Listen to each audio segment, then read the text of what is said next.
Agora está streaming live no YouTube.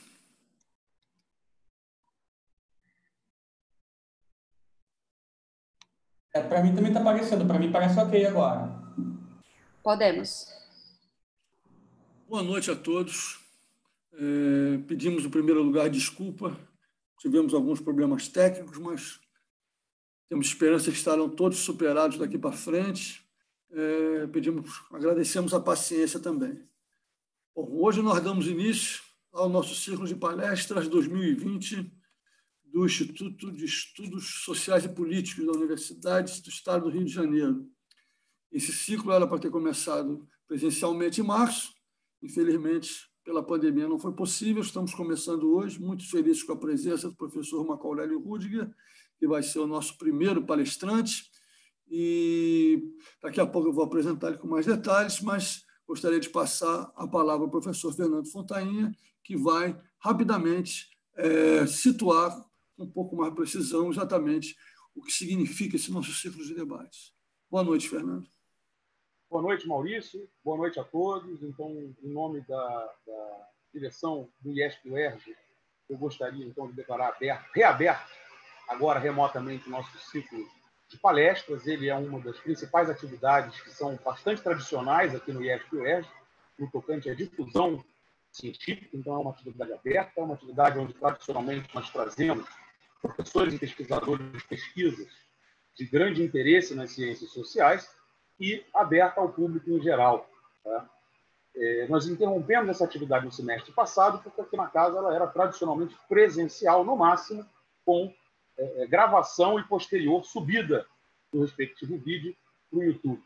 Tá? Então, significa muito, depois de ter retomado a pós-graduação stricto sensu, lato sensu, os cursos de extensão remotamente, tá? A gente ganha plena vida institucional remota, em período de pandemia, agora com a reabertura do ciclo. Então, é um dia muito alegre, um dia muito especial aqui para o Instituto. Tá? Eu gostaria de dizer que a programação, o ciclo mudou bastante em concepção, em periodicidade. Queria convidar a todos para visitar o www.iesp.uerj.br e conhecer mais assim, de forma completa, a programação do nosso ciclo até o final do ano, tá? Que se inicia hoje. Gostaria de dar as boas-vindas a todos aqueles que estão nos assistindo via YouTube e parabenizar os professores Zé Maurício Domingues e Carlos Milani pela organização do ciclo nessa versão 2020. Por fim, é necessário, evidentemente, agradecer a todos aqueles colegas, amigos da casa, que aceitaram, que toparam vir aqui apresentar resultados das suas pesquisas, apresentar suas reflexões, apresentar os seus estudos. Eu faço isso, agradeço a todos aqueles que aceitaram, que estão na nossa programação. Faço isso em nome do nosso palestrante de hoje, professor Marco Rudiger, a quem dou as boas-vindas. Tá? E, mais uma vez, boa noite a todos. Obrigado, Marco. Parabéns, Milani. Parabéns, Maurício. A palavra está de volta com você, amigo.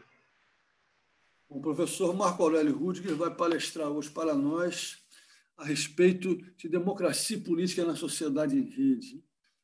O professor Marco Aurélio Rudiger é doutor em Sociologia e diretor da Diretoria de Análise de Políticas Públicas da Fundação Getúlio Vargas, FGV-DAP. Seus principais campos de interesse são a sociologia e a democracia em seus nexos comunicativos na política pelas mídias digitais, a sociedade em rede, seu tema fundamental hoje, é as novas tecnologias. A DAP, em particular, focaliza o monitoramento e análise do debate público no ambiente digital, o combate às ações de desinformação, bots e fake news e o acompanhamento de múltiplos atores públicos no espaço digital. Muito obrigado, Marco, por estar presente conosco hoje. Hoje nós teríamos uma apresentação dele de até 40 minutos, depois nós temos mais entre 1 hora e 50 minutos para fazer uma discussão. Então, agradeço muito a tua presença e passo a palavra para você dar seguimento aí à nossa discussão.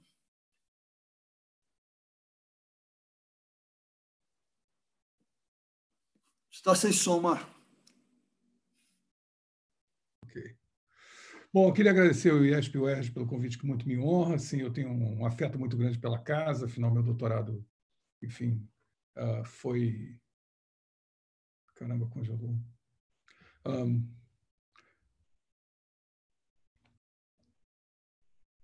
Estão me ouvindo? Vamos sim. Ah, tá ótimo. Ótimo. Bom, enfim, o doutorado foi pela casa e tal, enfim, em Pescas Eras, né? Mas eu queria, enfim, fazer esse agradecimento ao professor Carlos Milani, o professor Zé Maurício, que querido amigo, colega, enfim, o professor Fernando Fontainha também, que dirige hoje o Instituto. Enfim, eu sou bastante agradecido aí por abrir esse ciclo de debate de vocês e de apresentações. E, enfim, então, eu vou direto aqui ao nosso tema, que basicamente ele conversa diretamente com o que está acontecendo hoje conosco aqui.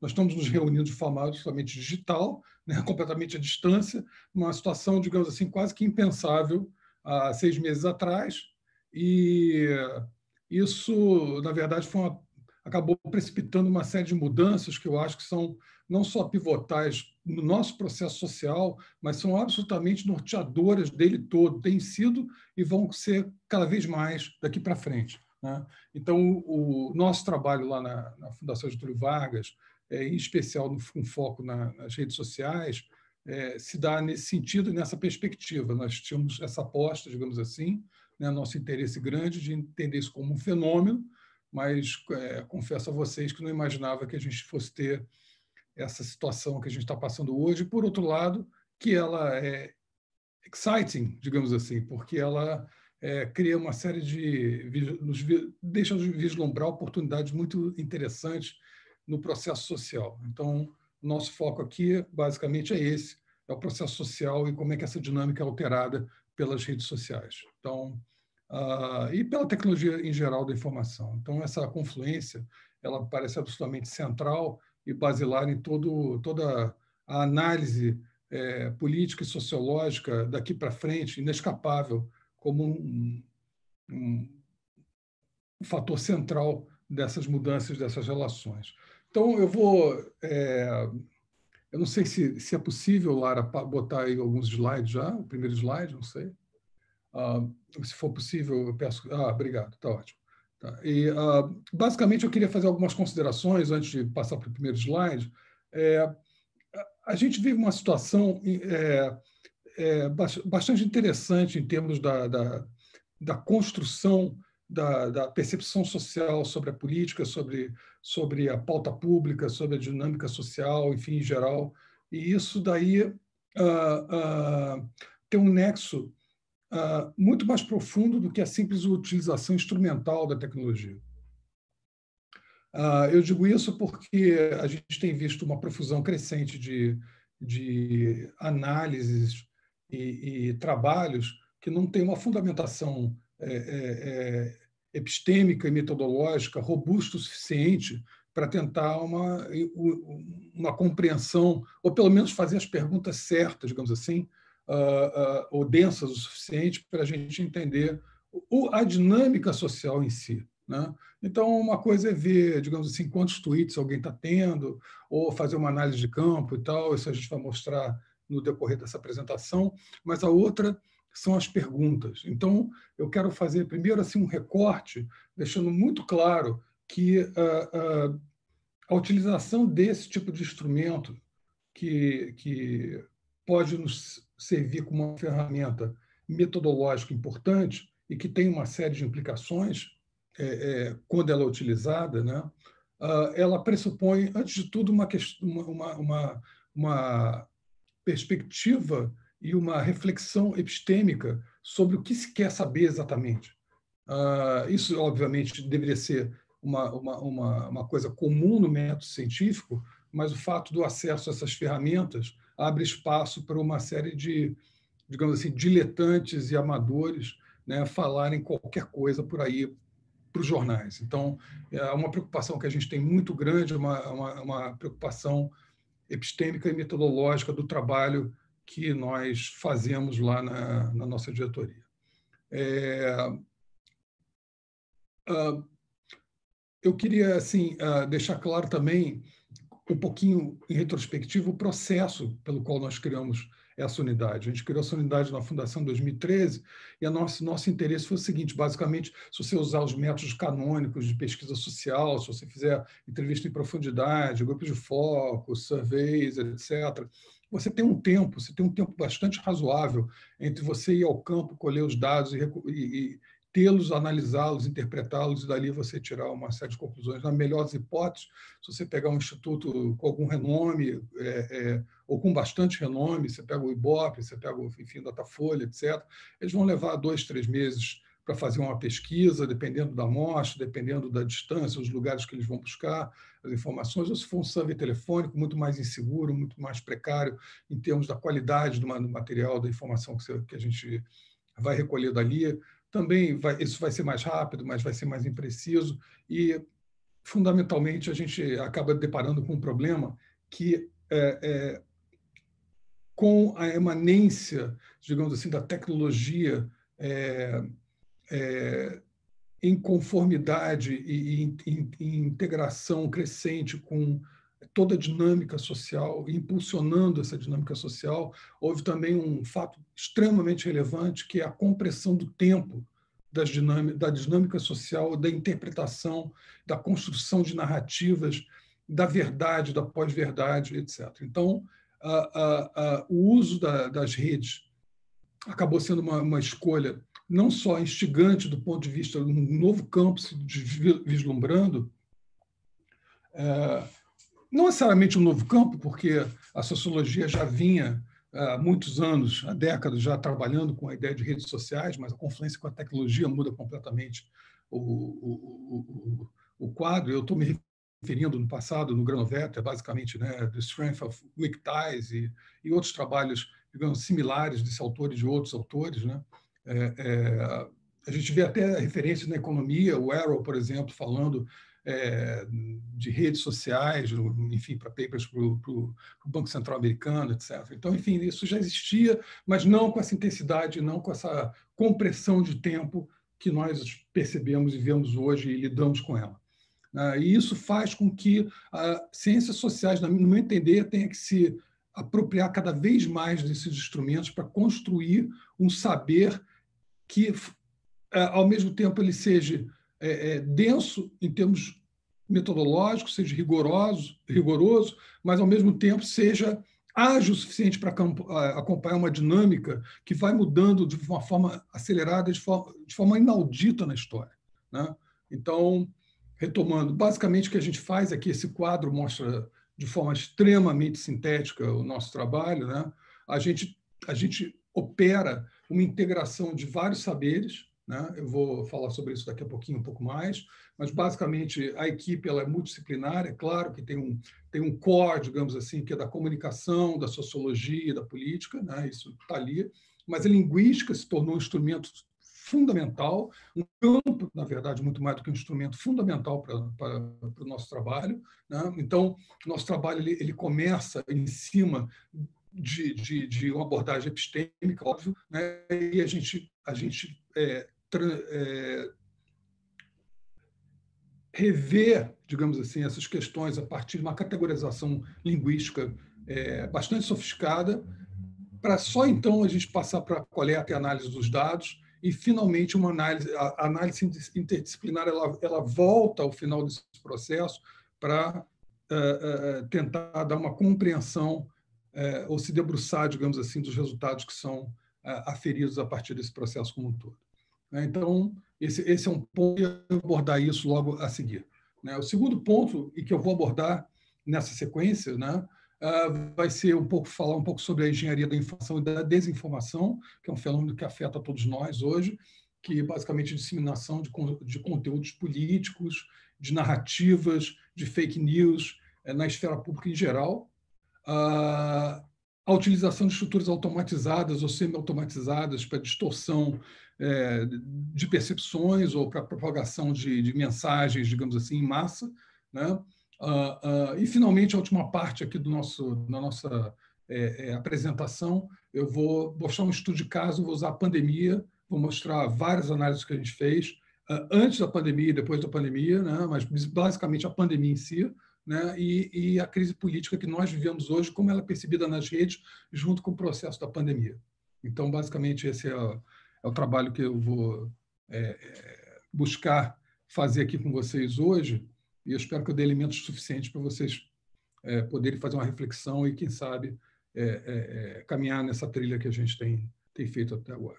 Vamos adiante, por favor? Tá bom. Pode mais uma, por favor? Isso aí eu já falei. Enfim, basicamente, eu só vou reforçar que todo o nosso trabalho é com dados públicos.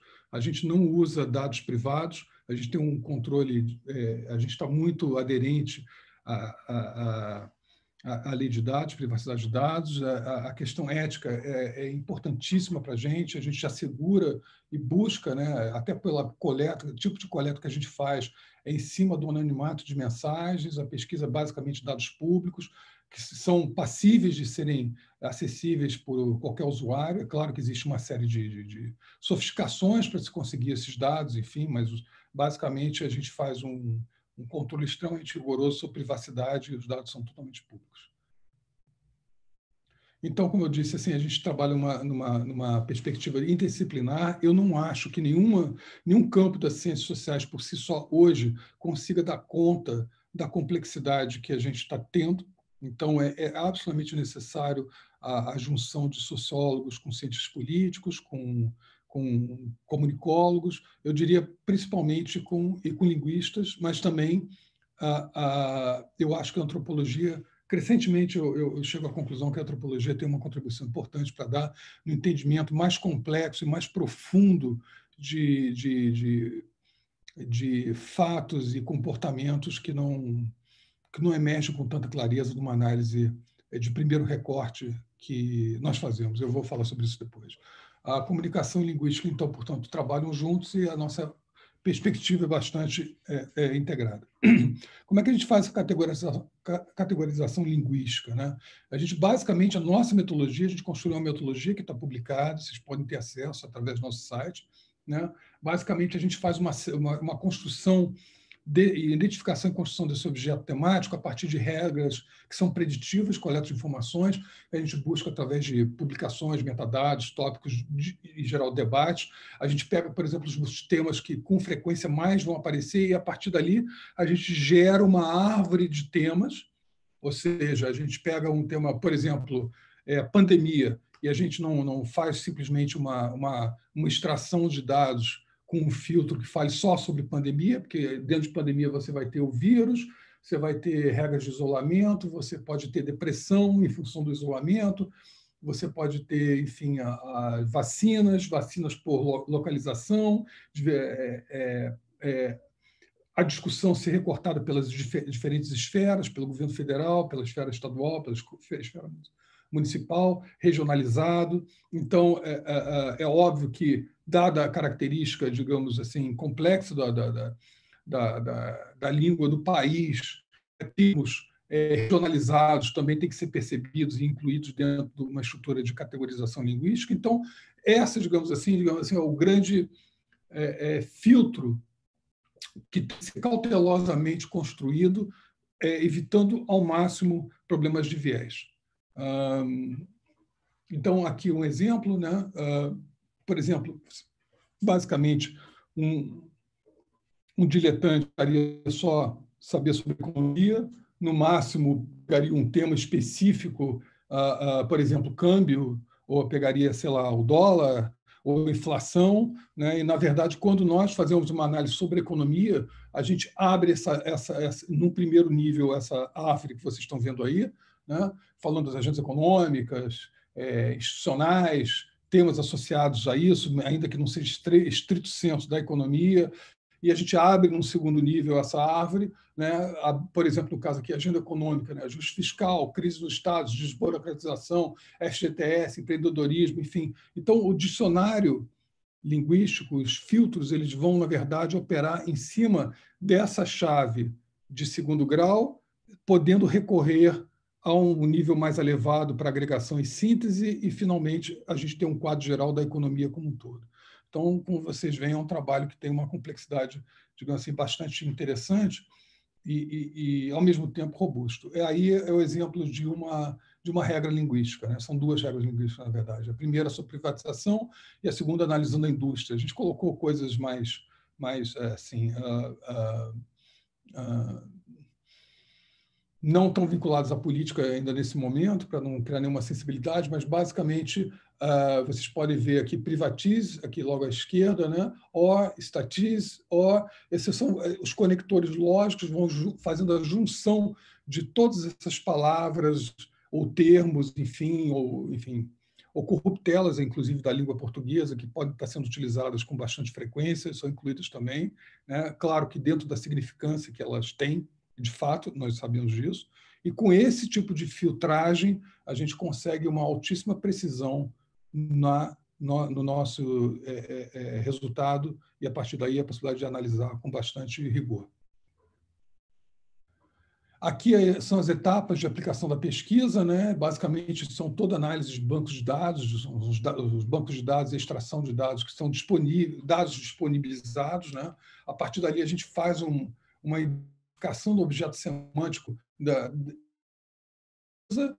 concomitante com as fontes de dados e os serviços de API, que são as portas de acesso pública a essas bases de dados, né? Então, nós fazemos esse trabalho quase que em paralelo, e isso aí passa pela fase 3 e 4, que é a categorização linguística e uma série de técnicas e metodologias que nós aplicamos para tratamento desses dados, né?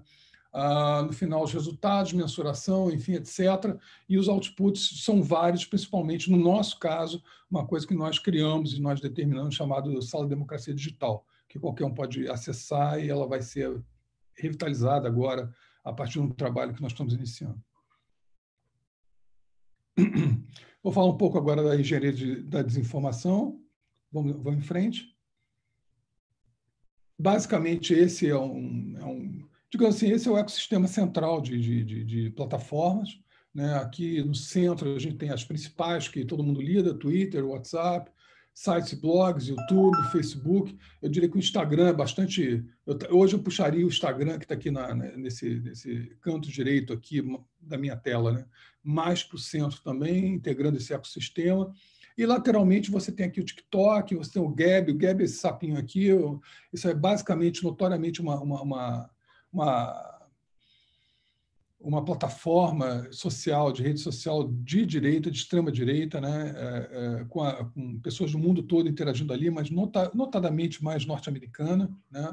E esse ecossistema ele opera de várias formas, né? Obviamente, ele opera informações que vêm de fontes confiáveis, informações de fontes não confiáveis, informação de pessoas, informação de robôs, e uma construção de uma engenharia de informação, né, que é extremamente interessante, sofisticada, e é ali que reside, digamos assim, o desafio maior que a gente tem hoje, nesse momento. Eu só fazendo uma pequena nota de rodapé aqui, quando eu me lembro que eu comecei os primeiros trabalhos, e a minha expectativa maior era uma visão assim meio utópica até da própria rede social, né? As redes sociais, né, assim, impulsionariam uma ágora digital, a partir da qual os processos societais de debate das políticas em geral, da pauta pública, valores, etc., seriam possíveis em uma escala gigantesca. Então, seria quase que uma possibilidade de construção de consensos e capital social em tempo real. Havia essa expectativa utópica, digamos assim. E a gente vive uma relação hoje distópica com as redes sociais, com a desinformação bastante grave, né, que compete, eu diria hoje, talvez até ganhando da visão utópica. Então, a distopia está presente entre nós, e ela não era uma coisa tão clara há 20 anos atrás, quando os trabalhos mais seminais dessa nova geração de redes sociais, principalmente do Manuel Castells, surgiram e impactaram o meio sociológico.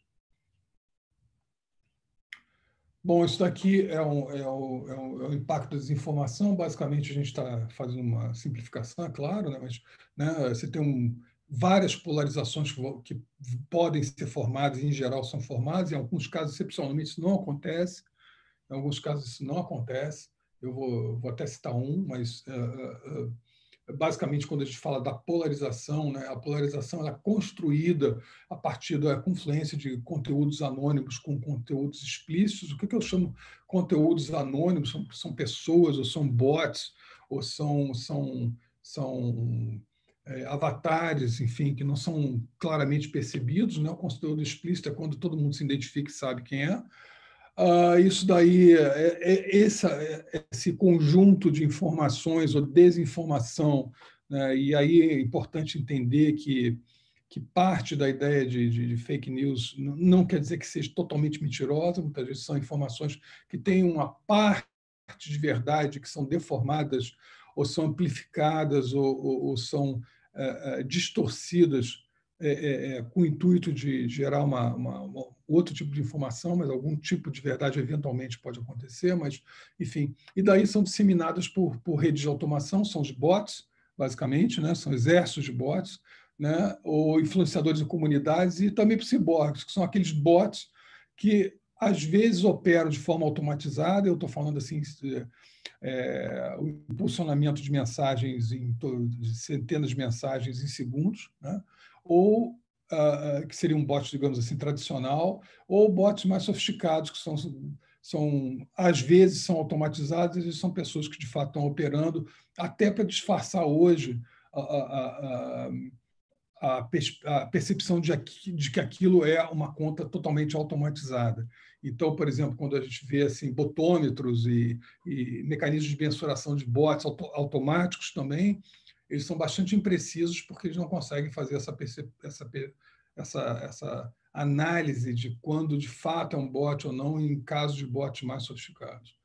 Então, a gente tem disparos em massas e tem os influenciadores. Os influenciadores crescentemente são importantes dentro das redes, né? E o canal principal desses influenciadores tem sido o YouTube. O YouTube é um canal importantíssimo hoje em dia na informação e na desinformação, né? A gente vai ver isso também com dados no próximo segmento.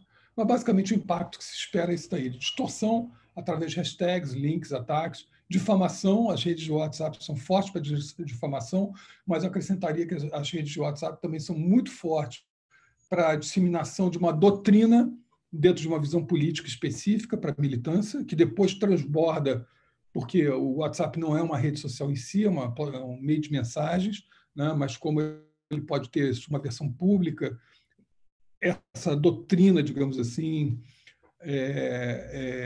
transborda depois através de seus militantes mais inseridos nas plataformas tradicionais. Então, é uma forma de você organizar a sua militância. Finalmente, quebra de confiança, que é uma quebra de confiança em instituições e na mídia tradicional. Então, são alvos bastante preferenciais da desinformação, né? O descrédito de instituições, o descrédito da mídia tradicional, né? E uma dificuldade de ambas de lidarem hoje com esse fenômeno. Eu acho que tem uma dificuldade, na verdade, geral, de liderança, instituições, e, enfim, e mesmo entre a classe política, de construir narrativas eficientes de forma distinta entre os campos políticos. A direita é mais capaz do que, por exemplo, o centro e a esquerda. Nesse momento, a gente vai ver isso também. Obrigado. Vamos em frente, por favor. A gente pode pular isso, por favor. Vamos para o próximo. Tá. Aqui é uma onda de disseminação. Para vocês terem uma ideia do impacto, isso aqui é uma onda de disseminação medida por nós no Twitter, na verdade. Por exemplo, aqui no caso, são 250 usuários robôs identificados. Só para a gente, essa é uma mensuração que a gente fez pegando só esse cluster de robôs, 250, muito mais já, gente, né? E pegamos aqui usuários únicos, aqui 1.521, e olhamos no tempo. Então, cada uma dessas retas, né, grau 1, grau 2, grau 3, grau 4, até o 6, é a onda de dispersão, de espargimento, melhor dizendo, da informação que é disseminada inicialmente por usuários ou por robôs, né? E a gente vê, então, no primeiro grau aqui, 91 perfis, são 27 são bots. No segundo, 196 perfis, 40 são bots.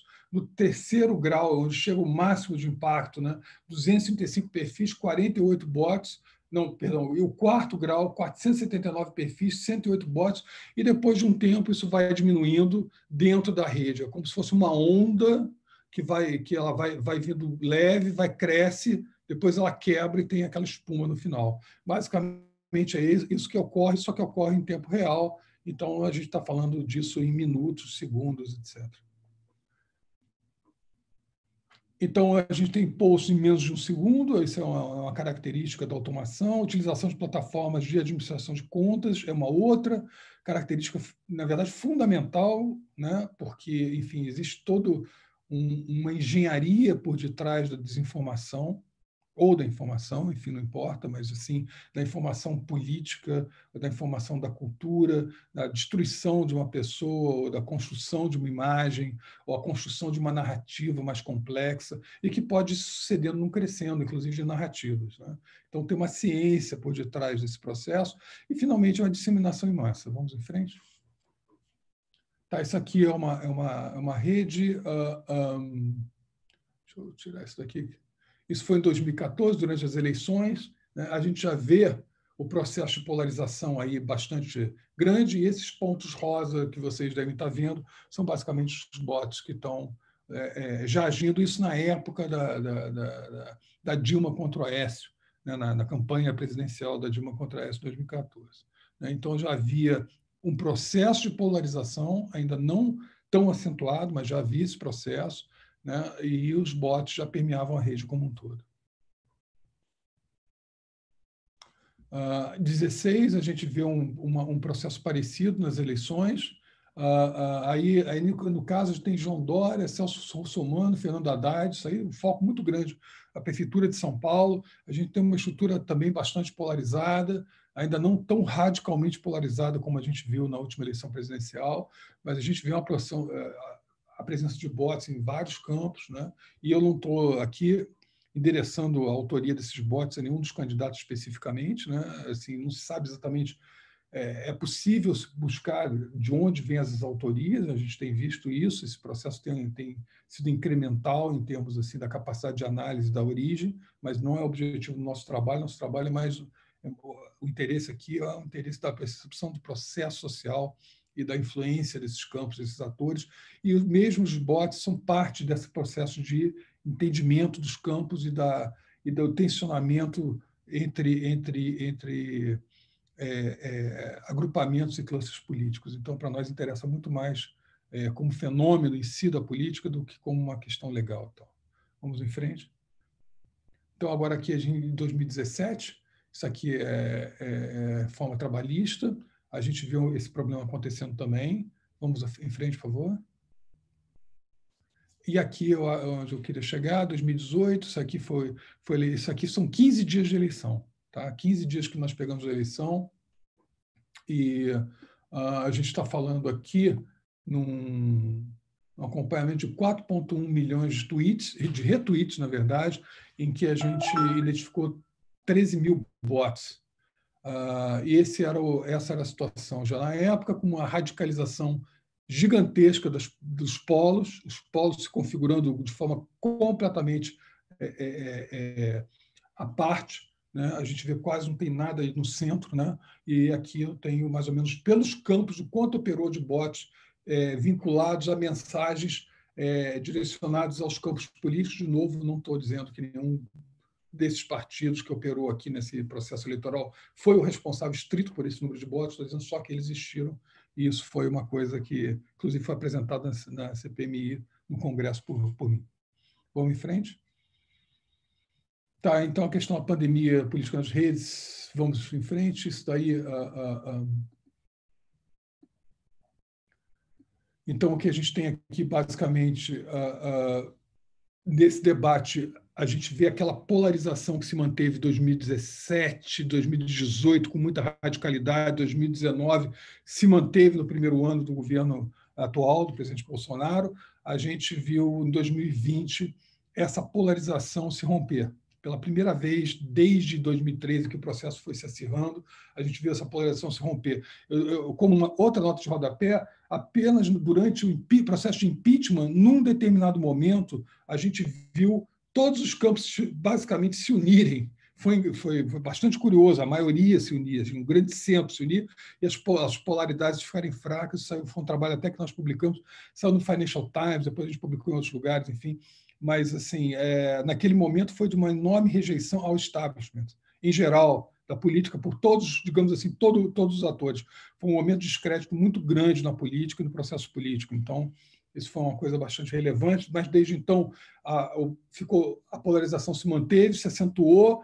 2018 foi muito forte, 2019 muito forte, 2020 ela é quebrada. Ela é quebrada por um grupo de oposição, um grupo não alinhado, um grupo, digamos assim, que a gente pode caracterizar com bastante certeza de direita, sendo que a oposição é uma mistura aqui de esquerda, centro-esquerda, centro-direita, centro mesmo, né? E dissidências eventuais do próprio governo federal.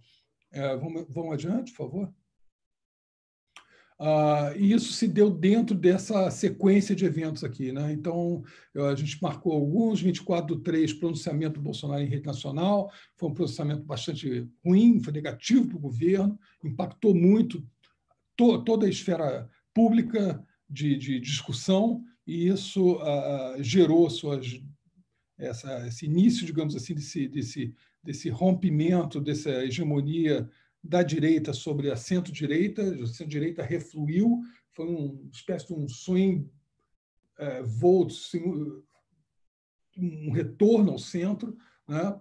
A demissão do Mandetta foi outra coisa que reforçou muito isso daí, digamos assim, foi talvez um dos piores momentos do governo federal. Depois a saída do Moro por alguns dias gerou um rompimento dentro do campo da direita, que já estava muito espremido naquele momento, em torno de 20%, mais ou menos. Ele teve um pequeno rompimento, mas de forma bastante interessante, ele volta a se reagrupar, ou seja, o governo, o presidente Bolsonaro, ele consegue recuperar a hegemonia sobre todo esse campo da direita. Isso aí foi uma coisa interessante, até como objeto de análise e reflexão da ciência política. Mas, enfim, depois a gente tem a demissão do ministro da Saúde, o segundo, que, enfim, o Nelson Teich, e depois protesto a favor contra o governo, a favor e contra o governo, houve muito desgaste, enfim, e finalmente o diagnóstico positivo de Bolsonaro Covid. Nesse momento, Bolsonaro já faz uma estratégia distinta. Ele se isenta, porque ele não nomeia um outro ministro, ele sai do debate, ele aproveita o gancho, digamos assim, do STF e deixa por conta dos governadores e prefeitos a gestão maior da crise, né? E, com isso,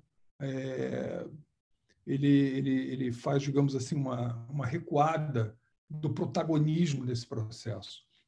Esse é um negócio interessante, que quando a gente imagina a estratégia dos atores políticos e, da verdade, do Congresso e do centro político, eu não diria da esquerda, centro-esquerda, muito mais possivelmente, que é bastante omissa nesse processo todo, ela ainda está muito autorreferente e muito ferida pelo todo o processo de impeachment que houve anterior, né? Enfim, mas a centro-esquerda e o centro, né, eles promoveram uma série de iniciativas importantes na questão da pandemia, das políticas públicas, etc., etc., mas não conseguiram manter e capitalizar permanentemente, de forma sustentada, os ganhos que tiveram, e a gente vai ver isso aqui. É curioso, é o que a gente está agora se debruçando, inclusive, para entender melhor, né? Mas isso me lembra um pouco um texto da Ted Koppel, quando ela discute sobre efeitos tocquevillianos das políticas públicas, que muitas vezes se monta uma política com uma intenção específica e ela gera um efeito negativo. Tocqueville, quando escreveu sobre o antigo regime, enfim, ele coloca isso daí, enfim, a construção de uma política que tem um efeito secundário que mina a própria origem e razão dessa política que foi estabelecida inicialmente. Então, de certa forma, o governo federal consegue capitalizar, tendo recuado e deixando um certo desgaste justamente para os que mais promoveram as políticas de isolamento, de distanciamento, de prevenção, etc. Esse foi uma ação bastante, digamos assim, por hora, competente, feita pela direita e que tem logrado um impulso bastante grande e, portanto, não pode ser só apenas aos programas sociais atribuído, digamos assim, uma melhora da avaliação do governo nesse momento, mas também por uma questão estratégica que vai além só da distribuição de auxílios, né? Tem uma estratégia que ela é inteligente, ela mapeia as redes e ela percebe o movimento e o engajamento.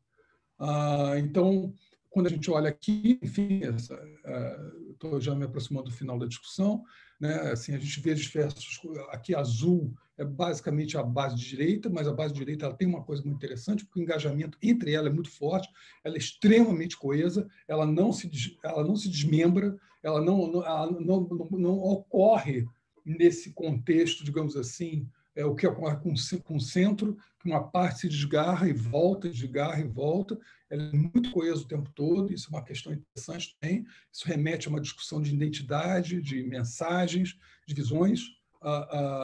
Eu posso até fazer uma referência aqui interessante ao trabalho do Pablo Bokovski, por exemplo, da Northwestern, do Departamento de Comunicação, que fez junto com a Eugênia Mitchelstein, que é da Universidade em Buenos Aires. Eles fizeram vários trabalhos interessantíssimos, mas um deles especificamente mostra que uma boa parte das informações que são importantes na economia, na política internacional, na política em geral, está disponível das redes. As pessoas preferem, ainda assim, muito mais focar em esportes, em crime, entretenimento, etc., né? Então, a forma como você consegue pegar a narrativa, envelopar essa narrativa, vinculando ela a valores ou a identidades, acaba sendo uma forma central de fazer com que essa envelopagem chegue e atinja, de fato, o público que se quer atingir, com a mensagem que se quer atingir, mantendo uma coesão identitária desse grupo, né? E essa coesão identitária ela acaba sendo muito importante, e essa visão de um mundo radical, dicotômica, medievalista, inclusive, em muitos casos, ela tem um endereço que é a própria crise de identidade no século XXI.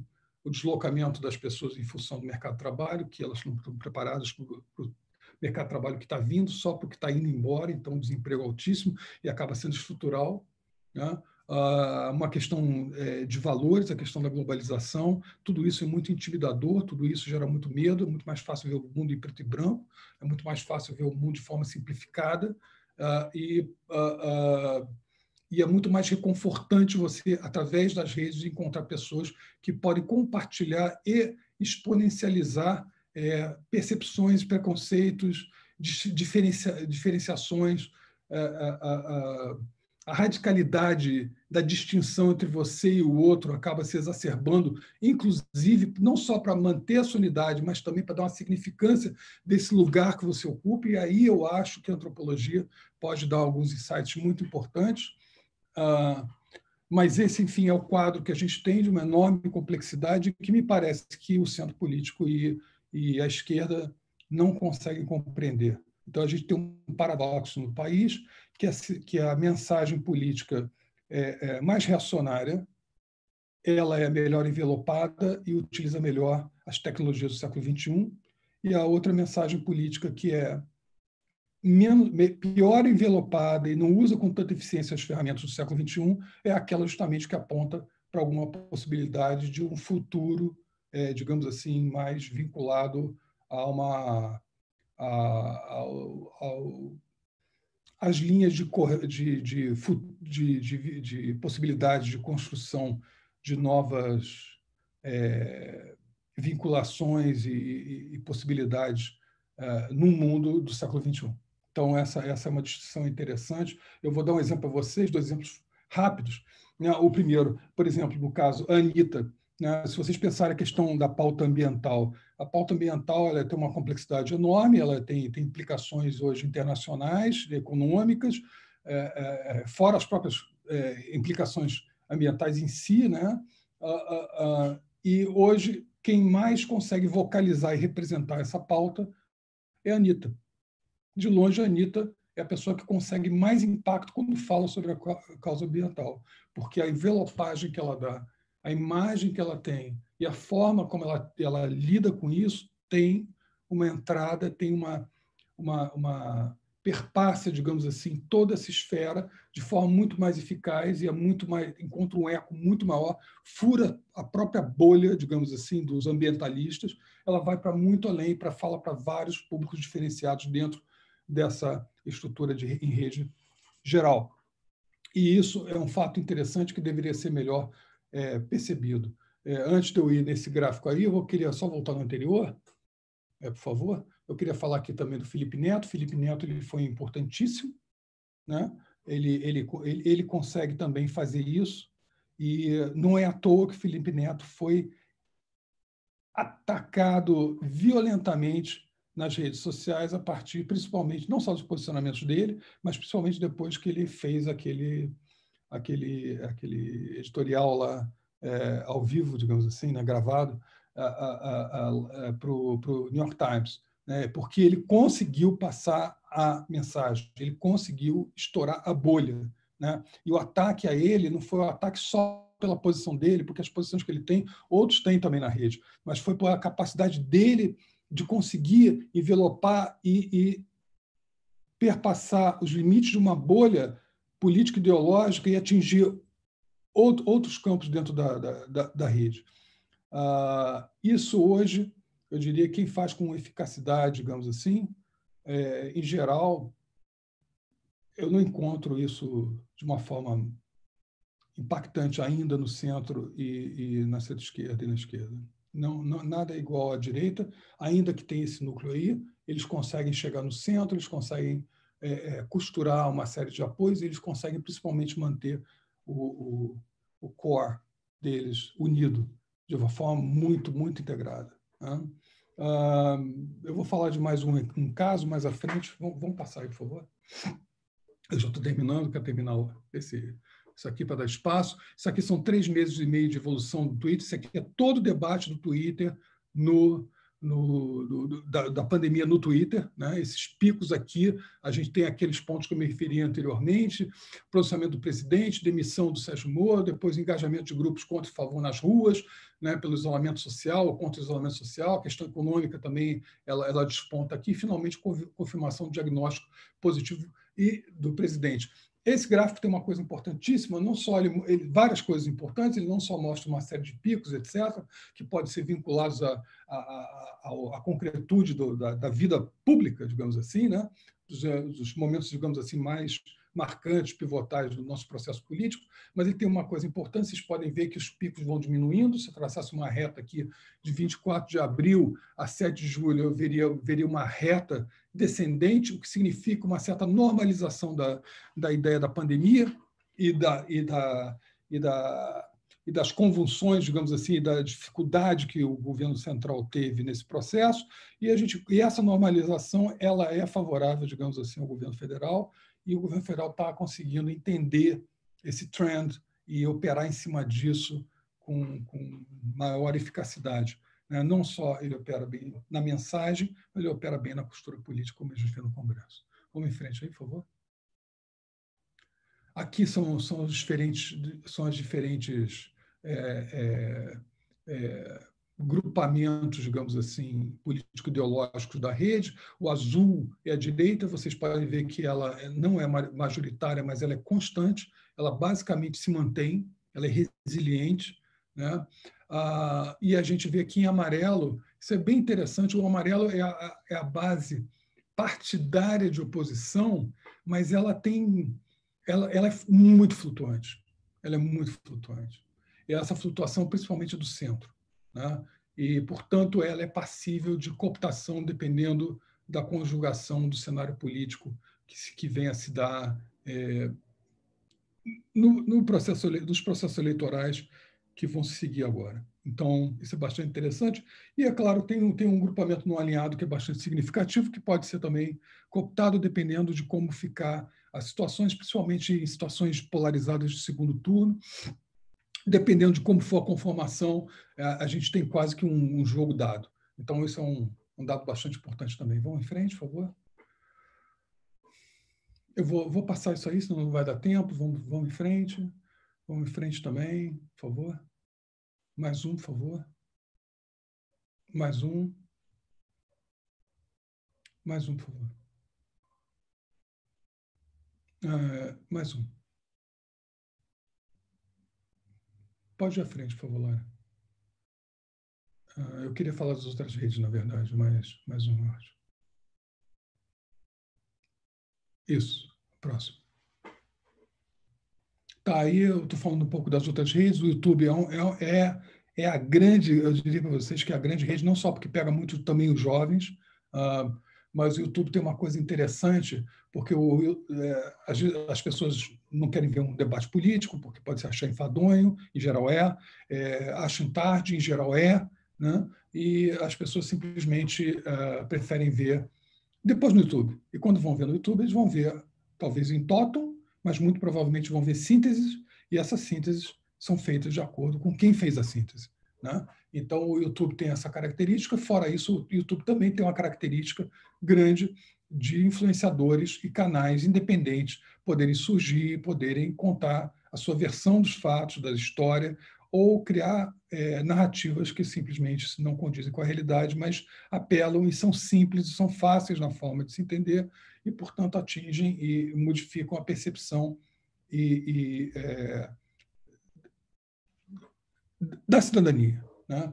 O que a gente está vendo aqui, basicamente, são que, durante a pandemia, houve uma coisa interessante. Muita gente procurou os meios tradicionais de comunicação como fonte, né? Entre outras coisas, porque era uma situação também de vida e morte, a questão da pandemia, e as pessoas queriam ter um pouco mais de segurança na informação, e apesar dos jornais estarem caindo na sua capacidade de assinantes, leitores, enfim, as pessoas preferem se formar rapidamente pelos celulares e tudo mais, o fato é que, bem ou mal, existe um editor, tem um diretor, tem os jornalistas, tem os responsáveis, é accountable, as pessoas mais ou menos se sentem seguras e têm algum conhecimento de como é que funciona, além dois jornais, eventualmente, para contrabalancear, coisa que, em geral, não acontece nas redes. Então, nesse momento, houve uma certa proeminência, mas se a gente olhar aqui entre likes e não likes, né,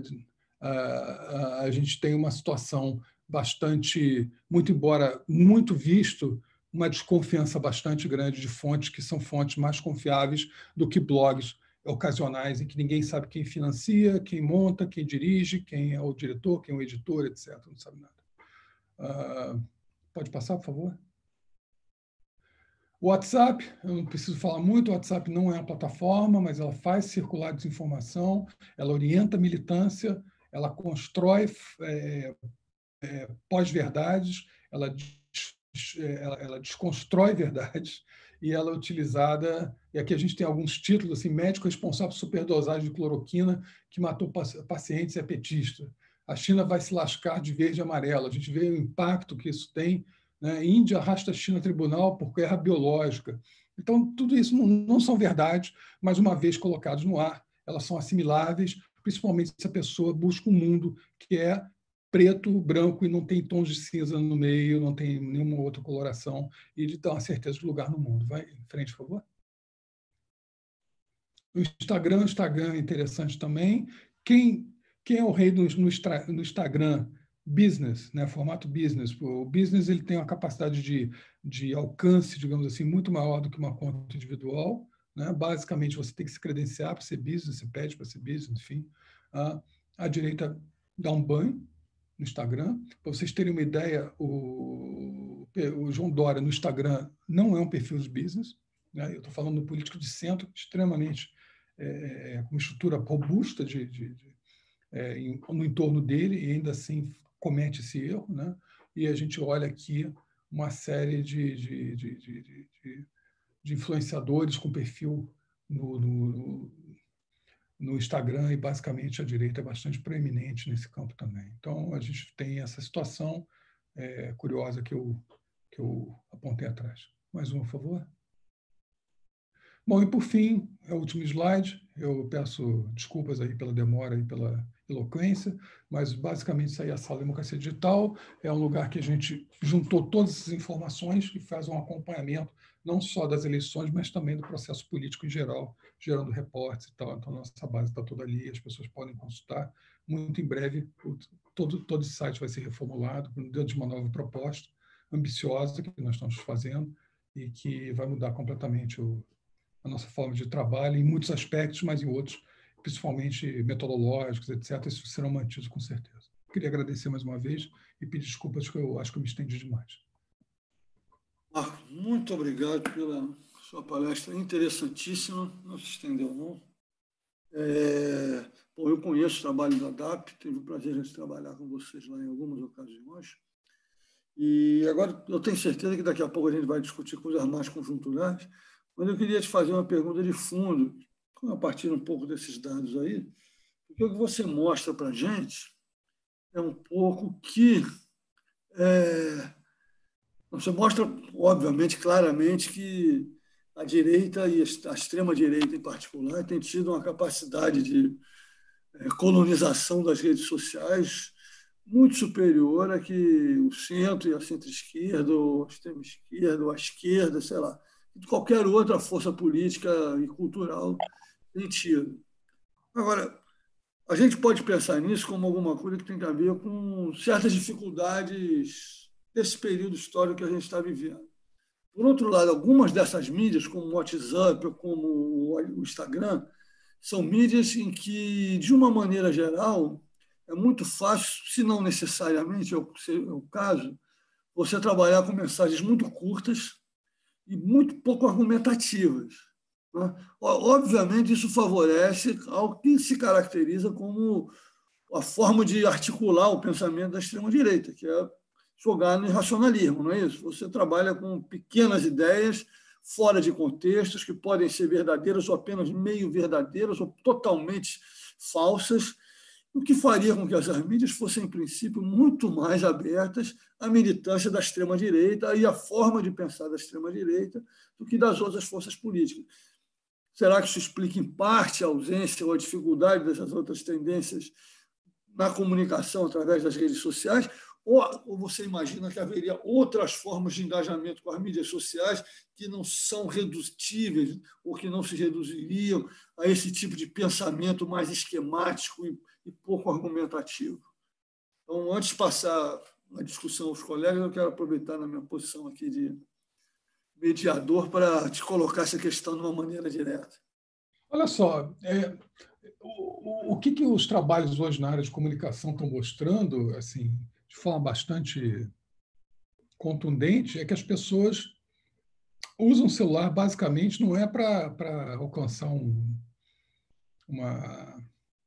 entendimento, digamos assim, cívico, um engajamento cívico mais substantivo, né? Então, se não tem exatamente uma construção de capital social no sentido do que o Putnam diria, né? Que você, enfim, vai ter um engajamento e que você vai fazer. Eu acho que é uma coisa mais tocquevilleana, sabe? E que o sujeito não precisa ser hiperpolitizado para ele tirar algumas ideias, mas ele tira ideias não é do discurso político do candidato em si, mas sim da política. Então, por exemplo, o problema dele é ser atendido no hospital, o problema dele é o transporte, que ele leva 1h30 no transporte para chegar em casa 2 horas, 3 horas, e está espremido ali dentro. E o fato é o seguinte, quando ele está espremido ali dentro, ele quer esquecer aquela realidade. Ele pega o celular para se divertir, para rir, para ver memes, para eventualmente pegar uma notícia. Alguma coisa pode passar por ali, desde que seja corretamente envelopada.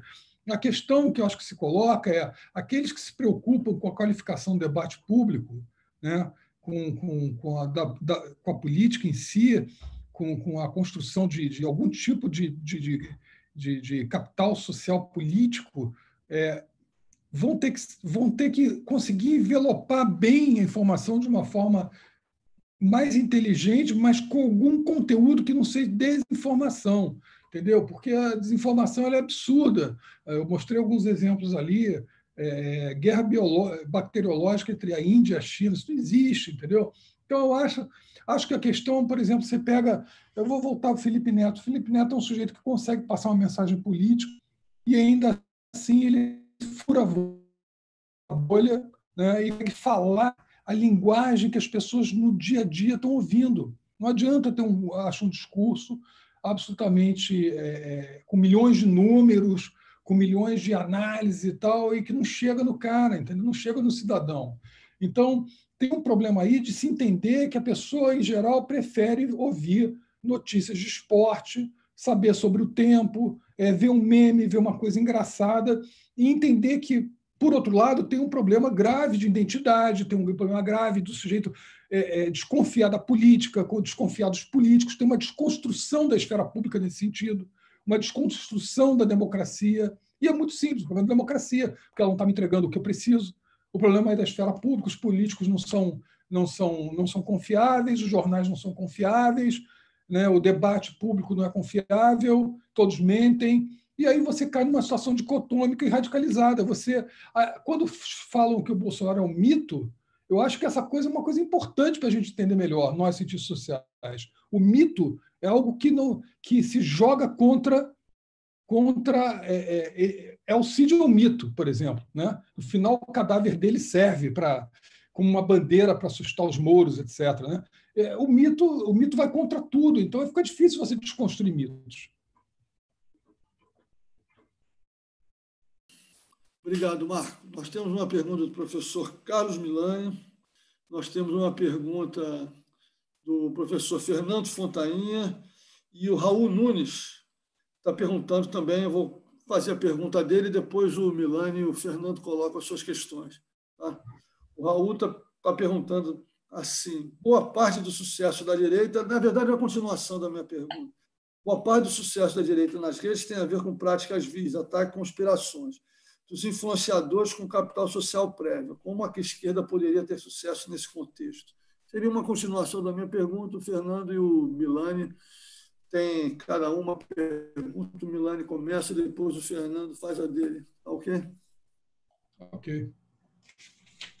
Boa noite, Marco. Obrigado pela excelente palestra. A minha pergunta tem a ver um pouco com a realidade lá fora. Você nos mostrou um mapeamento muito sombrio da realidade do uso das mídias sociais, das redes sociais, com uma performance muito atinada pela direita, pela extrema-direita. Como é que isso funciona nos Estados Unidos? Como é que isso funciona em outros países? O que você conhece da realidade do uso dessas mídias sociais em outros contextos políticos, onde a cultura política talvez seja diferente, onde a relação da cidadania com a educação, com o conhecimento, seja permeada por uma série de instituições talvez um pouco mais consolidadas do que no nosso caso?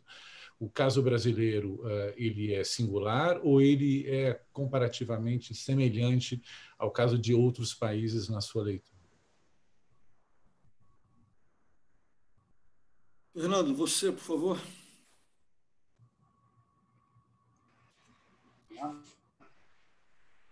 Estamos aí? Maurício, me escuta bem? Sim.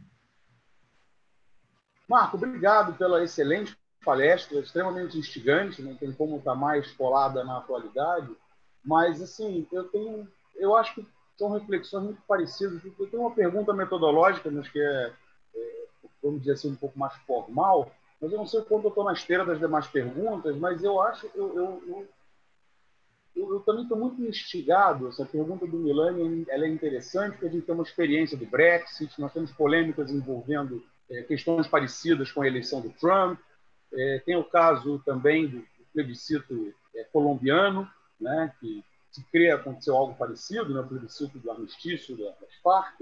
Então, uma coisa que eu fico muito instigado é um mapeamento extremamente detalhado como o seu sobre o debate político, se a gente assim pode chamar, nas mídias sociais, o quanto ele tem uma correspondência, tá? E o quanto ele tem consequência política, certo? Eu não sei como se pode, ou mesmo se é possível, fazer uma correspondência das pessoas, entre as pessoas, ainda que estão fazendo essas disseminações, estão gerando essas notificações que você percebe e quantifica como dados de pesquisa, tá? E redes existentes, como isso se distribui vis-à-vis, por exemplo, dos dados populacionais brasileiros, para tentar fazer uma espécie de teste de capilaridade, para tentar comparar impacto nas redes com impacto eleitoral. Então, pode vir a ser um teatro de operação muito interessante para pesquisadores que estão com reflexões como as tuas, tá? A maneira como esses debates se disseminam na rede vis-à-vis das eleições que estão para acontecer esse ano, as eleições municipais. É isso? Vai haver alguma correspondência na coloração política, e aí a gente pode fazer por mesorregião, por município, por microrregião, os dados estão aí. Como é que você vê essas possibilidades de pesquisa e como você imagina que se dá a sinergia, tá, entre predisposições políticas e quanto, em que medida elas são ativadas para ação coletiva, para ação concreta ou simplesmente para o voto, tá, mercê do contato com um meme via uma rede social, mercê do contato com uma fake news no WhatsApp, que por vezes é repassada pelo pai, pelo tio, por um amigo, né? E do ponto de vista metodológico, eu queria que você talvez compartilhasse com a gente, ou explicasse um pouco, tá, sobre técnicas de pesquisa que nitidamente você utiliza, que não são a gente não chamaria exatamente de netnografia, mas são pesquisas extremamente relevantes, importantes e que podem ser feitas em momentos de pandemia, né? Porque nós temos aí vários pesquisadores de campo que estão tendo que rever, né? No meu caso, eu trabalho bastante com observação, faço muita pesquisa qualitativa, então é fácil imaginar um contexto de entrevista que agora a gente faz por outro tipo de veículo, né? Não funciona para todos os casos, mas funciona para muitos. Agora, perceber determinadas interações, perceber determinadas reuniões, tá? E não apenas dados quantitativos, mas, enfim, como é que está a vida do pesquisador, que agora tem que ter contato com dados que não são tão facilmente obtíveis, tendo em vista o afastamento social. São reflexões dessas duas naturezas, tá? Mas, de novo, eu não sei se tem resposta para todas elas, eu queria te ouvir sobre isso, mas, de novo, obrigado. É muito instigante, muito atual, os dados que você traz e as reflexões que você mobiliza. Obrigado. Tá legal, tá legal. Bom, eu que agradeço mais uma vez, mas vamos lá, então. Realidade do Brasil, né? Eu acho que é um negócio importante. Eu não esqueci da pergunta que você fez, Zé Maurício, foi feita sobre a esquerda, aí, em complementação à sua, mas eu vou falar no final. Realidade do Brasil, né? Em relação a outros países. Assim, o que eu vejo? Assim, esse é um fenômeno que não é só do privilégio nosso. No Brasil todo está... Isso, no mundo todo está acontecendo. Assim, eu diria, no mundo democrático, ok? Porque se você vai para a China, se você vai para outros países, que você controla muito o debate político, etc., essa coisa já não rola exatamente igual. Então, vamos falar do mundo em que tem instituições democráticas, que você tem separação de poderes, você tem vários níveis de governo, etc., eleições, enfim, essa coisa toda. Eu não tenho dúvida que o Brexit está mais do que mapeado, que foi já uma influência assim, seríssima, né, da utilização de microtargeting para construir uma percepção simplificada de uma realidade, e essa é uma coisa muito chave, mas que, ao mesmo tempo, tinha uma conotação política muito forte. Então, assim, eu acho que ali eles conseguiram usar o microtargeting, que, na verdade, foi uma invasão, digamos assim, de privacidade, porque você conseguia pegar não só os dados do sujeito, mas toda a rede em volta desse sujeito, e depois a rede que está em volta da rede desse sujeito sucessivamente, e saber hábitos, saber padrões de consumo, visões de mundo, etc., para você construir a mensagem. Então, isso foi muito científico, é uma coisa cientificamente muito bem feita.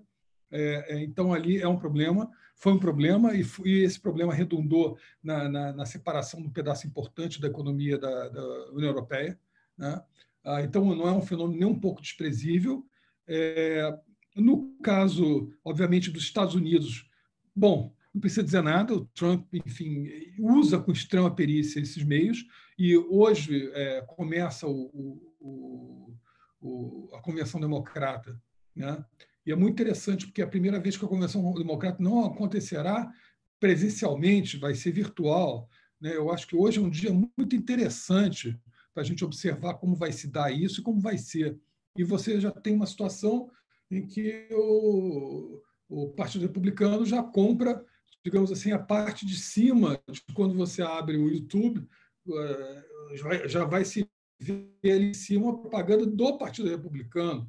Quer dizer, ele não deixa, digamos assim, o Partido Democrata hegemonizar completamente o espaço, digamos assim, do YouTube, e sério deles também. Quer dizer, você tem uma situação de uma guerra permanente nas redes. Essa é uma característica interessante. Não existe aquele momento aquele respiro entre uma eleição e outra. Você tem uma guerra permanente, é diário, a disputa é diária. A gente viu isso naquela série longitudinal ali do Twitter, por exemplo, que eu mostrei para vocês, que ela vai aos poucos, vai caindo, etc., mas é uma guerra diária, ela vai, sobe, desce, isso não está findo, né? Pode mudar esse quadro, mas essa percepção é uma percepção interessante.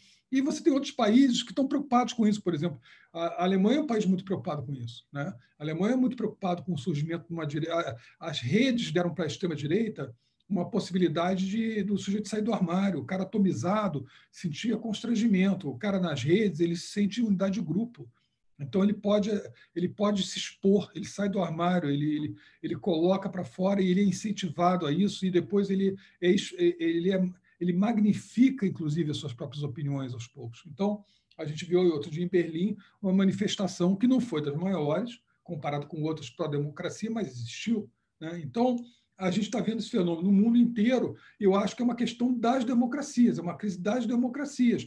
As democracias têm uma construção que mesmo a nossa Constituição, por exemplo, né, ela não bate com o momento que a gente vive hoje. Não existe um provimento dentro dela que foque isso. Você vê contradições grandes. Por exemplo, a gente tem a CPMI no Congresso, por um lado, né, que é algo importante, tal, não sei o quê, mas que tem um projeto que é complicado, tem problemas naquele projeto, não é um projeto ideal, ele é um projeto que, na verdade, resolve o medo que uma parte significativa da classe política tem das redes sociais, etc., mas não resolve o problema central, né? Tanto é que, se você olhar os fundos partidários, por exemplo, principalmente os fundos eleitorais agora, né,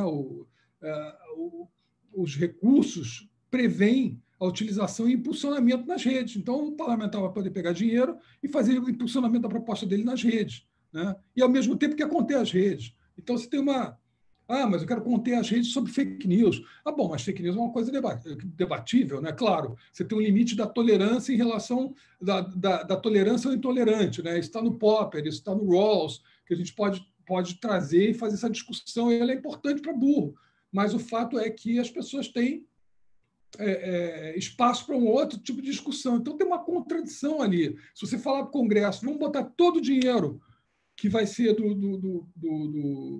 para as eleições, enfim, em uma estrutura de blockchain, para a gente poder seguir todo esse dinheiro até a ponta onde é utilizado a mensagem que é colocada lá fora, no Twitter, que é colocada no Facebook, etc., vinculado a uma estrutura de blockchain, todo mundo tira os braços e sai um pouco para trás. Então, a gente tem um problema de lidar com essa realidade, entender o custo-benefício da gente não mexer e não alterar isso, o que não significa esmagar as redes.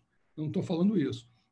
Então, a gente tem um problema que, na verdade, é mundial. Eu acho que a Europa está mais avançada que a gente. As autoridades de proteção de dados, elas são muito mais sofisticadas. Eu tive a oportunidade de conversar na Alemanha com o representante, a autoridade da Baviera sobre isso. Então, é uma coisa importante. Ainda assim, está se avançando, tem que se avançar ainda mais, né? A gente, de certa forma, não existe privacidade, mas deveria existir o direito ao esquecimento, deveria haver um controle maior sobre fake news, sobre desinformação, principalmente da intolerância com a democracia. Esse é o ponto, né? Mas aí é um problema muito sofisticado, né? E os cidadãos não são hiperpolitizados, nem tem que ser, mas tem alguns princípios basilares que têm que ser mais difundidos, e a gente vê o contrário, eles não estão sendo difundidos, né? Então, esse problema, assim, essa realidade é um problema nosso, é um problema mundial nas democracias do mundo, e o Brasil vai ter que enfrentar isso de forma muito corajosa, não é com meia medida, não. É o que eu acho. E eu acho que a gente tem um problema muito grande, porque a gente tem que preservar a democracia que a gente tem aí, né? E boa parte das mensagens, o discurso de ódio que nós mapeamos, permeia as redes de uma forma, numa radicalidade que é impressionante. E isso significa a gente olhar para a formação, até no ensino fundamental, no ensino médio, o que está sendo ensinado nas escolas. Isso aí eu acho que é uma coisa que vai ter que se repensar e, entre outras coisas, uma certa literacidade sobre o uso das redes e o que é as redes e a privacidade, de uma forma, obviamente, traduzida, né, para o estudante, um jovem que está no ensino médio, por exemplo. Sobre a questão da pesquisa. De fato, eu acho assim, eu acho que a pandemia traz um problema sério para o campo, mas o campo tem um segundo problema, que é o problema do timing. Assim, o processo social e a percepção que se tem sobre a vida social tem mudado com uma intensidade muito grande, muito rápida. Então, eu acho que a gente vai ter que chegar a um ponto, tirando situações extremas como a pandemia, que requer isolamento, quando se vai a campo, mas se bota dentro da caixa de ferramentas metodológica também as redes sociais. Entendeu? Você pode reforçar um ponto ou outro com grupo de foco, pode reforçar um ponto ou outro com surveys, que eu acho que são importantes, são interessantes serem feitos, mas as redes sociais acho que deveriam entrar na grade curricular de todos os cientistas sociais daqui para frente, porque é algo inescapável se utilizar isso para você entender a dinâmica dentro do processo que é necessário. Por exemplo, a estrutura de peer review dos journals de think tanks, por exemplo, começa a ser alterada. Se você pega journals, por exemplo, da Brookings, enfim, e outros, né, CSIS e outros aí renomados, o tempo que eles levavam normalmente para fazer um paper, para estudar a estratégia americana, a Guerra Fria, etc., hoje em dia não é possível com a China. Você não pode esperar 3 anos para soltar um paper para orientar a política externa americana. O processo é outro, é muito mais rápido, entendeu? E, portanto, essa estrutura toda tem que ser repensada. Então, o nosso campo, que é o campo da ciência, né, o campo da ciência social, em especial, focada em policy, focada em análise, a gente vai ter que se adaptar num outro ritmo também. Eu acho que isso é inevitável. Voltando para a pergunta inicial, né, eu acho que o que a esquerda pode fazer, a esquerda tem que entender essas formas de discussão e de envelopagem. O meme pode ter um conteúdo político, né? As pessoas não precisam ser hiperpolitizadas ou saber 200 mil números, que nem a gente vê alguns candidatos falando sobre números.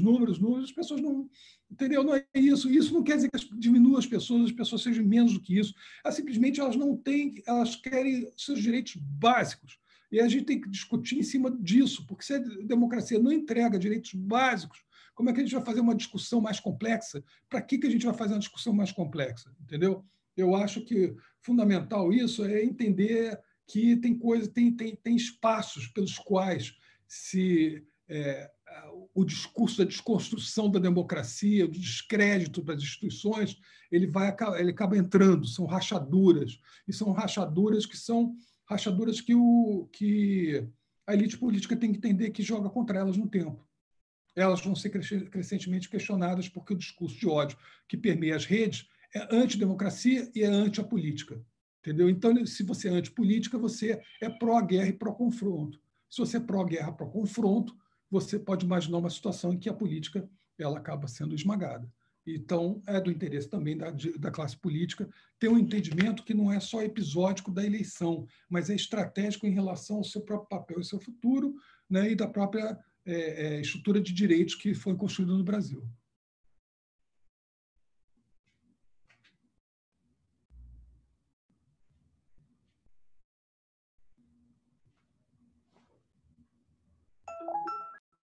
Achei que eu tinha aqui desbloqueado meu microfone.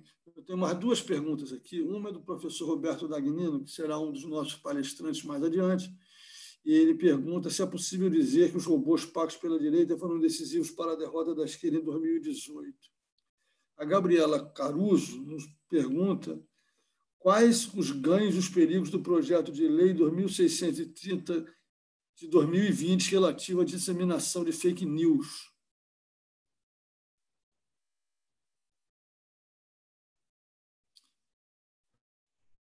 E uma última pergunta aqui que eu não consegui entender de quem é, mas que está tentando relacionar a questão dessa utilização que a direita faz das redes com o conceito de populismo.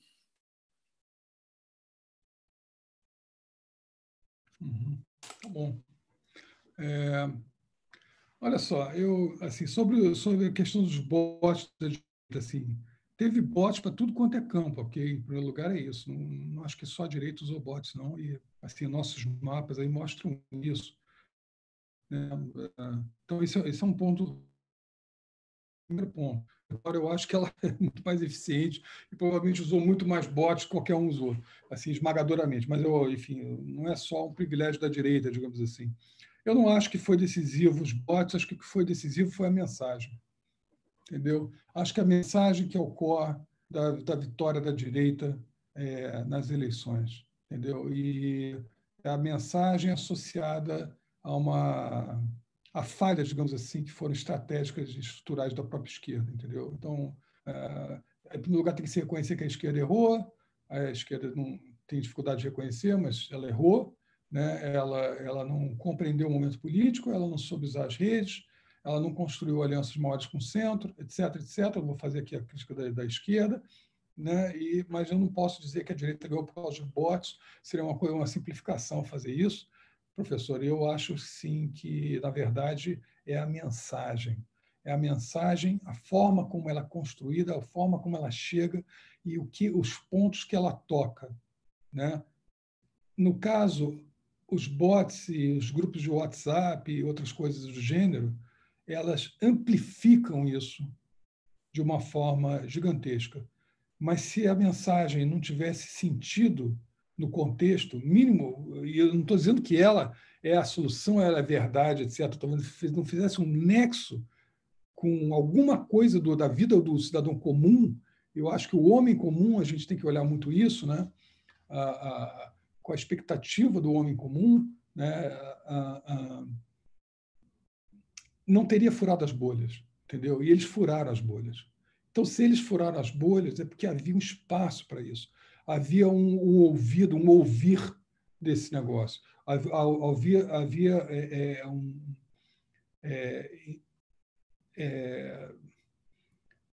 uma significância nessa mensagem para além da mensagem em si. Entendeu? A mensagem podia ser simples, mas havia uma significância para além da mensagem em si. Sobre o PL das fake news, assim, ele tem vários problemas que foi aprovado no Senado com vários problemas, identificação de todas as pessoas, entendeu? Que é uma quebra de privacidade absurda, no nível absurdo, digamos assim, restrições em cima das plataformas, uma incapacidade, enfim, mesmo de a regulação, ela absolutamente ela é absurda, quase que inviabiliza as plataformas aqui. E o que aconteceu, na verdade, a gente viu agora que tiveram pessoas que foram punidas e criaram suas contas no exterior e continuaram entrando aqui. Então, tem um entendimento claro do que é esse mundo que a gente está lidando. Então, não adianta bloquear tudo aqui e achar que o sujeito não vai com uma conta lá para fora e faz a mesma coisa aqui e faz até pior, talvez até com menos constrangimento. Eu acho que tem que puxar as plataformas, principalmente como aliadas, porque elas têm condição de serem aliadas nesse processo. E eu vou dar um exemplo claro. As plataformas têm derrubado o discurso de desinformação sobre a questão da pandemia no Brasil, nos Estados Unidos e em outros lugares. E não tem tido pena de ninguém da classe política em nenhum nível. Então, simplesmente, a gente vê as pessoas simplesmente sendo cortadas, saídas do ar, etc., etc. Por quê? Porque é uma questão muito clara, é a ciência. Boa parte desses caras que estão lá hoje como CEOs dessas empresas são engenheiros, entendeu? Então, a ciência, para eles, é um valor universal, um valor máximo. Quando a gente vai para o campo da política, tudo fica um pouco mais movediço, tudo pode ser opinativo, então é um pouco mais complicado definir isso. Então, o que você define? Definir o que é aceitável e tolerável é uma questão central. Por isso que eu fiz a referência ao Popper, por isso que eu fiz a referência ao Rawls. O que é aceitável e tolerável? É basicamente tudo, desde que não seja pregar a intolerância, porque aí você desconstrói a própria possibilidade da história. Esse é o ponto que eu acho que focar muito, e ele acabou se omitindo, ele ficou encurralado nisso daí, entendeu? Porque eles, obviamente, não queriam dizer o que é verdade e o que não é, né? Porque isso, a sua posição, você tem de pensamento, mas o fato é que você tem essa questão que não está exatamente bem configurada dentro do PL, para ser muito resumido aqui, porque senão não vai ter tempo. Normalmente, a questão do populismo, eu acho que sim, acho que tem um populismo de direita, acho que o populismo de direita é fortíssimo no Brasil, ele tem uma idiosincrasia enorme pauta liberal, né? Porque ele vai querer gastar dinheiro, ele vai querer fazer políticas pelo Estado, mas desconstruindo a esfera de direitos, esse é o ponto, né? Não, e as redes vão servir como isso, e vão servir, inclusive, para justificar o afastamento da pauta liberal, mas não é um afastamento que se quer por muito tempo, porque se percebe esse campo como um campo que pode ser um campo aliado. Então, as redes vão operar para isso também. Então, a gente vai ver toda uma narrativa sendo construída em cima do momento que a gente vive. Então, a pandemia, paradoxalmente, criou tantos problemas no início, ela vai acabar servindo, possivelmente, para justificar uma série de ações aí que são disfuncionais dentro do discurso que foi vencedor nas últimas eleições. Aí cabe à oposição, ao centro-esquerda e até à esquerda, saberem construir uma narrativa sobre isso. E aí eles não conseguem, o que a gente observa é que não conseguem. Perde-se o tempo todo a guerra de narrativas, né?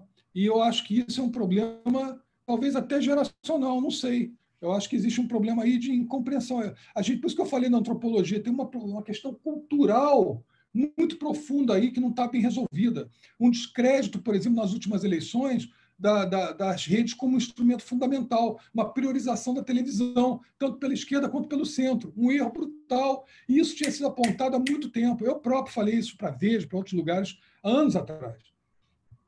E esse é o problema, um caldo cultural problemático. Vamos pagar preço por isso.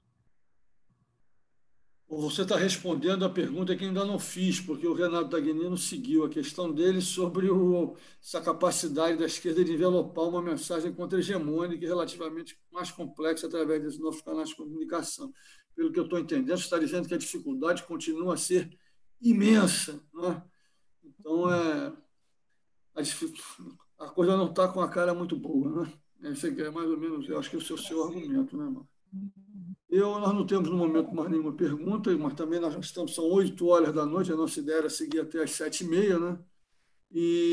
Bom, então eu queria agradecer muito a presença do Marco, a palestra dele, que realmente ajuda a gente a pensar muito o que está acontecendo com a política contemporânea brasileira, mas mais além da questão aqui, que está particularmente trincada, né? Ela é local, ela é local e global ao mesmo tempo. Pois é, exatamente, né? E agradecer a todos que nos assistiram, agradecer aos colegas que estão aqui presentes, agradecer àqueles que resolveram nossos problemas técnicos e agradecer a eles e nos desculpar mais uma vez pela existência deles. Chamar a atenção que no dia 28 de agosto nós teremos o próximo debate com o professor Carlos Gadelha, exatamente sobre a questão da saúde, do coronavírus e da reindustrialização do Brasil. Bom, esperamos contar com o Marco para alguma outra atividade mais adiante, que a gente possa retomar esse debate, que é central para a democracia brasileira, como você assinalou aí, Marco. É central para a democracia globalmente, né? Porque a gente ainda não sabe como lidar com isso, né? Então, acho que a gente pode ir ficando por aqui. Até a próxima. Uma boa noite para todos vocês. Obrigado aí.